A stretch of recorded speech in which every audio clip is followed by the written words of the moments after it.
11 août 1987. C'est si difficile. C'est vraiment comme un camp de concentration physique, avec ses barbelés, ses gardiens, et puis une puissance, P majuscule, formidable, qui essaie de vous extraire de là. Et alors tout déchire et blesse et résiste au passage des barbelés. C'est une douleur. C'est toute la douleur des majuscules du monde. La seule chose, c'est que le corps, ou quelque chose tout au fond du corps, sait que c'est la liberté, L majuscule, l'amour, A majuscule, la vastitude, V majuscule, qui vient l'extirper de son malheur millénaire. Il sait, et il essaie tant qu'il peut de ne pas prendre le parti de la douleur et de la mort et du déchirement.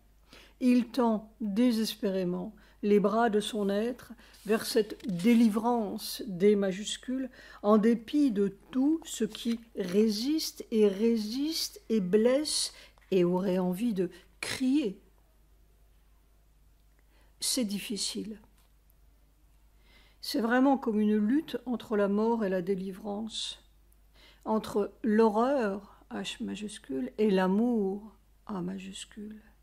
C'est comme toute la résistance, R majuscule, du monde qui est là.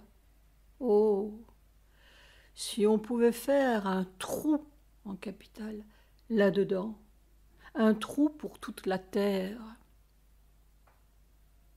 Je comprends bien, ils préfèrent tous mourir. C'est très commode de boire une coupe de ciguë ou de se faire clouer sur une croix, et c'est une fois. Mais vouloir, en lettres capitales, sortir de là. Jusqu'au bout, mère a dit « Je veux marcher ». Avec quelle hâte ils l'ont jeté dans le trou. Ça, aucune horreur pareille n'a jamais été perpétrée aussi consciemment et froidement par ces gens qui étaient censés savoir. Naturellement, c'est le monde qui ne voulait pas, en italique. 12 août 1987. On dirait qu'il n'y a plus que de la douleur dans cette éprouvette. Pourquoi serait-ce toujours la mort et la douleur qui l'emportent? Je n'y crois pas. Je ne peux pas croire que la réalité ultime de la matière ne soit pas la joie, l'amour, la vastitude, des majuscules partout. Pas ce donjon de douleur, c'est un mensonge, M majuscule. Si Sri Aurobindo fait descendre cette puissance, c'est pour démolir le donjon, c'est tout. Voilà tout. Une bouilloire atomique. 13 août 1987. Seigneur, sûrement tu veux quelque chose, parce que ce qui se passe dans mon corps est trop fou, point d'exclamation entre parenthèses. Il doit se passer quelque chose. Nuit du 14-15 août 1987. On m'avertit de l'écrasement de l'édifice financier occidental. Je vais mettre le pied là-dessus. Conversation avec Sujata. L'écrasement de l'édifice financier. C'était dans la nuit du 14 au 15 août. La vision était très claire, mais j'ai mis un petit bout de temps à comprendre ce que cela voulait dire.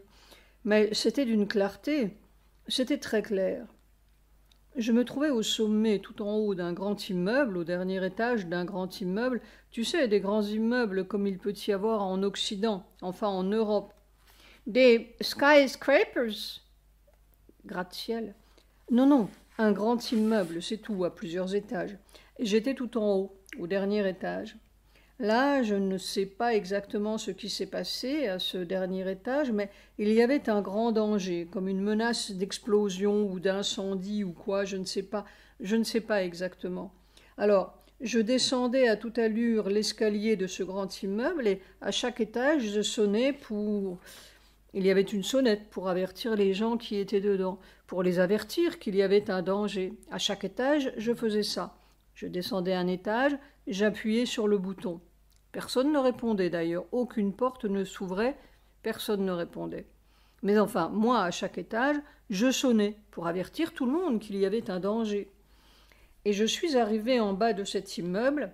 Il y avait un gardien à la porte. Un gardien, mais comme d'une institution civile, pas d'une institution militaire, qui était là, en bleu, et je lui disais « Il y a un grand danger ». Alors il me regardait d'un air un peu idiot, en souriant, comme s'il ne comprenait pas. C'est-à-dire que personne, dans tout l'immeuble, ne répondait, et le gardien n'y comprenait rien.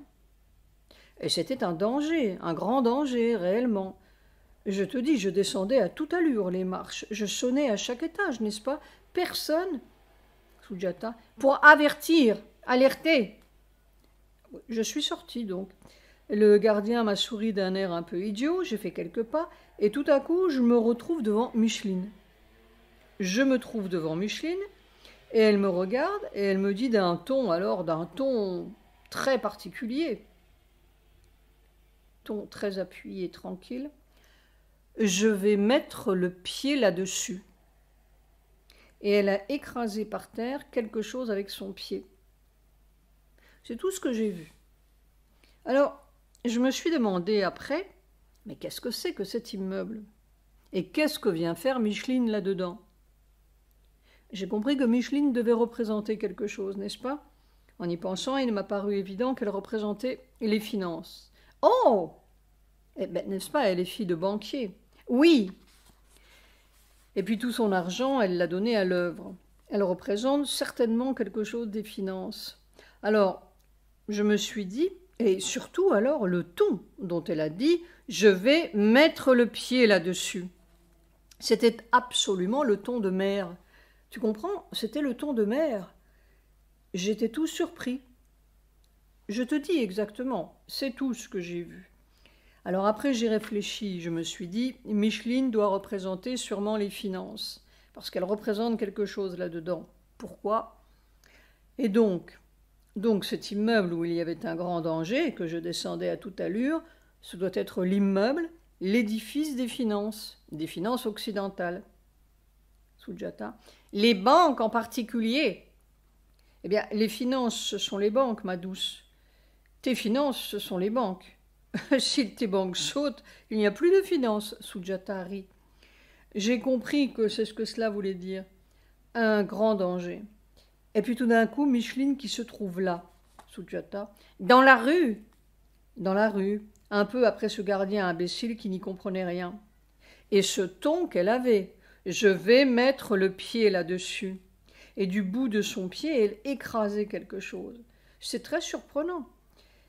J'ai tout de suite compris que Micheline était la clé. Ce qu'elle représentait indiquait aussi de quoi il s'agissait. Et je me suis dit, cela ne peut être que les finances. Silence. Sujata. Et le ton de mère? Oui, elle avait le ton, la façon dont elle disait ça, n'est-ce pas? Ça avait un ton simple mais impérieux, tu sais, le simple pouvoir. Je vais mettre le pied là-dessus. Tranquille, hein, sans énervement, comme quelqu'un qui a le pouvoir. On va mettre le pied là-dessus. Et c'était dans la nuit du 14 au 15 août, alors je fais toujours attention à cette date-là. Rire. Sujata riant. Alors, c'était le cadeau de mère à Sri Aurobindo? Eh bien, je ne sais pas. Mais très vite, j'ai compris là, quand je me suis réveillée le lendemain matin, que j'ai regardé ça, très vite, je me suis dit, mais ce sont les finances, il n'y a pas de doute. Parce que toute la clé, c'était Micheline. Qu'est-ce que représente Micheline? Et pour moi, c'était évidemment, Micheline représente une puissance d'argent qui s'est mise au service du divin. Ce qui est tout à fait, rire, exceptionnel dans ce monde. Elle représente une force d'argent. Et elle est fille de banquier, hein. On va voir. Sujata. Mais c'est merveilleux, ces visions du nouveau monde. Elles sont toujours très claires. C'est très rapide, très clair, très simple. Mais très clair, il y a un élément qu'il faut comprendre. Alors, quelquefois, ce sont des énigmes. Des énigmes parfaitement claires. Rire. Silence. Sujata. C'est donc les finances. Mais je me souviens, depuis des années, c'était ça votre sorte d'idée, que cela viendrait peut-être par... Oui, ça depuis le début. Depuis le début, enfin depuis le départ de mer, j'ai toujours pensé que la grande faille viendrait avec simplement les finances. Si la mécanique économique et financière s'écroule, tout s'écroule. Oui, tout. Il n'y a plus rien. Plus rien ne fonctionne. C'est très simple, hein, plus rien ne fonctionne. Sauf, cela peut fonctionner à une échelle locale dans un petit pays avec des ressources. Mais tout le commerce, les échanges, les avions, enfin tous les services qui sont internationaux, toutes les finances sont par terre. Tous les commerces sont par terre. Alors, c'est une simple façon de réduire le monde à son état moyenâgeux. Rire. Voilà. 20 août 1987. Article de The Hindu. Le Pakistan pourrait acquérir des frégates britanniques. Londres, 19 août. En principe, le ministère pakistanais de la Marine et de la Défense est favorable à une commande de 1 000 millions de dollars auprès de la Grande-Bretagne pour l'achat de 3 frégates. L'affaire a été négociée par le Premier ministre, M. Junejo, lors de sa visite en Angleterre au mois d'avril. Le Premier ministre britannique, Mme Margaret Thatcher, s'est alors particulièrement intéressé au progrès des négociations pakistano-britanniques concernant la vente d'armes. D'après des sources pakistanaises, l'affaire attend maintenant l'aval définitif de M. Junejo, ainsi que la finalisation des arrangements financiers. La commande comprendra 2 frégates T-23, ce qui permettra à l'Angleterre de préserver environ 4 300 emplois, le travail devant commencer vers le milieu de l'année prochaine. La 3e frégate sera assemblée sur les chantiers navals de Karachi avec des pièces importées de Grande-Bretagne. Le but du Pakistan est d'acquérir une technologie qui lui fournira une autonomie dans le domaine de la défense. D'après des sources informées, la Grande-Bretagne a accepté de livrer tous les détecteurs et armes adaptés aux navires britanniques. L'Angleterre transférera également la technologie adéquate pour que le Pakistan, à l'avenir, puisse construire de telles frégates par ses propres moyens. Estimées à 985 millions, les frégates britanniques étaient les moins chères sur la liste de présélection. Les 2 autres pays qui postulaient pour la commande du Pakistan étaient l'Allemagne de l'Ouest, avec ses F-127 coûtant 1 003 millions de dollars, et le Pays-Bas, avec des frégates de type M de 1 075 millions de dollars. Le Pakistan espère que le DGCE américain, département de garantie des crédits à l'exportation, fournira jusqu'à 360 millions pour financer la vente à un taux d'intérêt d'environ 7%. Armement, le fossé se comble. Les analystes militaires soulignent que le Pakistan est en train de combler rapidement le fossé avec l'Inde en matière de puissance militaire. Avec l'escalade des crises dans le golfe Persique, la puissance de feu croissante de la formidable flotte de 60 à 100 navires de guerre stationnés dans la zone du Golfe dépasse de loin la capacité militaire totale de toutes les puissances asiatiques dans la région. On souligne également que le programme américain d'aide au Pakistan de 1980, dont la première partie s'est achevée en 1987 et s'élevait à 3 200 millions de dollars, une seconde de 4 000 millions de dollars devant courir jusqu'à la fin de la décennie, met le Pakistan au 3e rang de l'aide octroyée par les Américains après Israël et l'Égypte. Les puissances d'Europe de l'Ouest, les Anglais avec un autre milliard de dollars de crédit, les Français et les Allemands pour des sommes tenues discrètes, font du Pakistan une formidable forteresse militaire.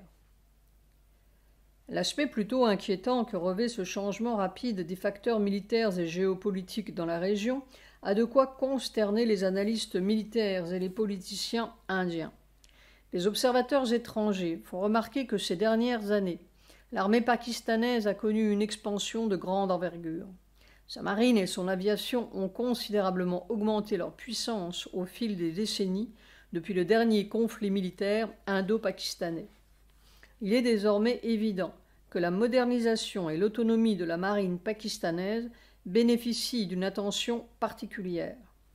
L'Inde assure haut et fort que ses capacités de défense dans les régions clés, jusque-là vulnérables, qui bordent ses frontières avec le Pakistan, ont été renforcées et sont maintenant capables de faire face à n'importe quelle urgence militaire ou conflit. Mais en réalité, les capacités de réaction de l'Inde en cas d'urgence restent à démontrer. La marine pakistanaise va représenter également un nouveau défi logistique dans les régions de l'océan Indien, maintenant qu'elle est en train d'acquérir un armement plus moderne et, surtout, l'assurance requise. 21 août 1987. Il faut consentir physiquement, en italique, à passer à travers les parois de son corps comme à travers la mort, en affirmant uniquement le soleil qui est de l'autre côté.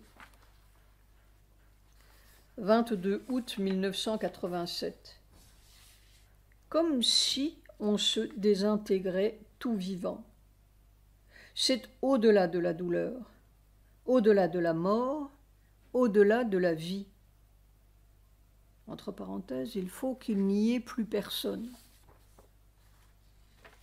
Voilà 362 jours que je suis dans ces masses descendantes, et pas un seul jour ça n'a cessé d'augmenter.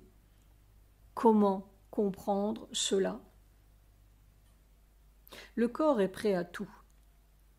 La seule chose qui l'arrêterait, c'est de tomber raide mort. 24 août 1987.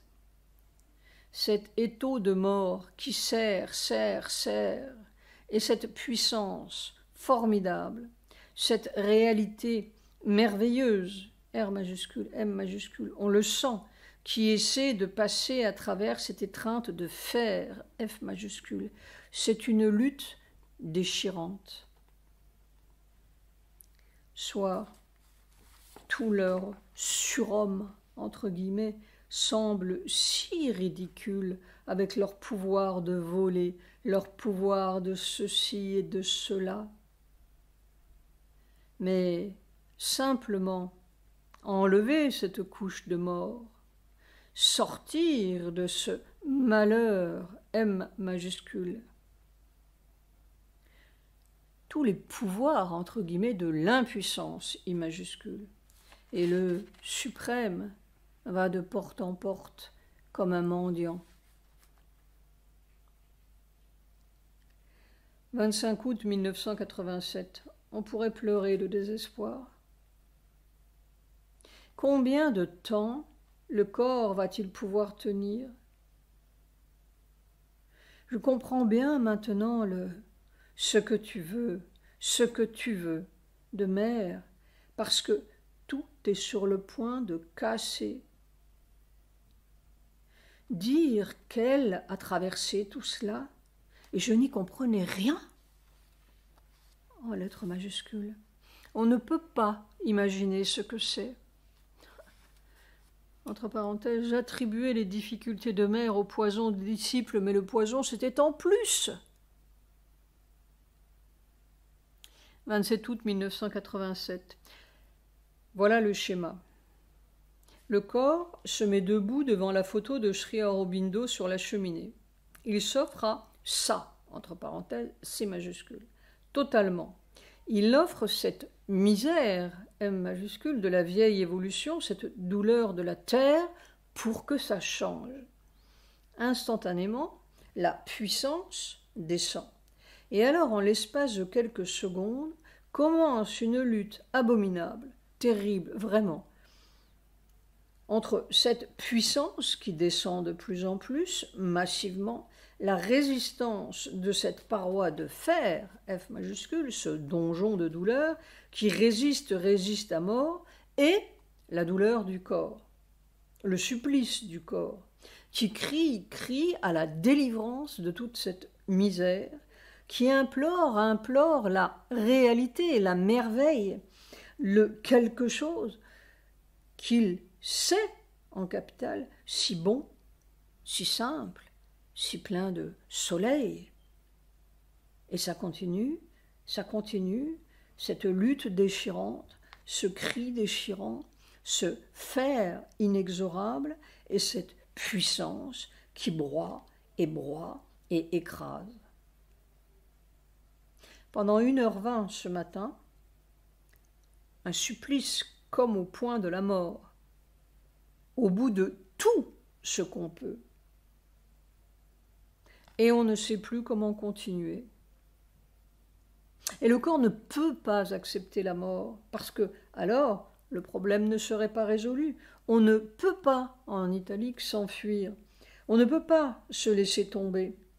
Il faut traverser ça, ou alors c'est la mort, M majuscule, toujours victorieuse, et rien en lettres capitales n'est fait, c'est toujours à recommencer. J'entendais presque la voix de mère ce matin, comme si elle criait dans mon corps, « Il faut que le fait physique, en italique, change. Il faut que ce donjon de douleur s'ouvre au grand soleil, S majuscule, au vaste V majuscule, à la lumière, L majuscule, suprême, S majuscule. La lumière sans mur, disent les Védas. Il faut. Ou alors quoi? C'est une lutte abominable. Le corps sort de là avec son dos déchiré et une envie de pleurer de désespoir. Soit j'ai une conscience humaine, c'est-à-dire générale, et s'il m'est égal de mourir pour moi, je n'arrive pas à accepter que mes frères ou d'autres frères futurs puissent naître ou renaître comme moi et comme tous les animaux humains, avec le même lot ou quelque autre lot d'erreurs et de malheurs et de douleurs et indéfiniment sans une issue physique, sans qu'il y ait besoin éternellement ou indéfiniment de recommencer ce métier de la douleur et de l'ignorance. On meurt et on recommence, on meurt et on recommence. C'est la seule raison pour laquelle je m'accroche. C'est ce que voulaient Sri Aurobindo et Mère.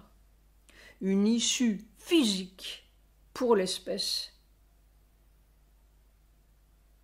J'avais essayé une fois de parler de la réincarnation à ma mère. Elle m'a tout de suite répondu « Oh, je ne voudrais pas recommencer. »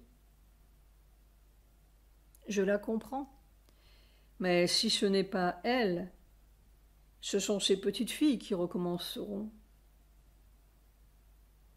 Je trouvais si belle la devise des humanistes « Homo sum et nihil humani alienum puto ». Je suis un homme et rien de ce qui est humain ne m'est étranger. C'était le premier éveil en moi. Je me sens parfaitement humaniste et en même temps parfaitement outragé par l'humanité telle qu'elle est.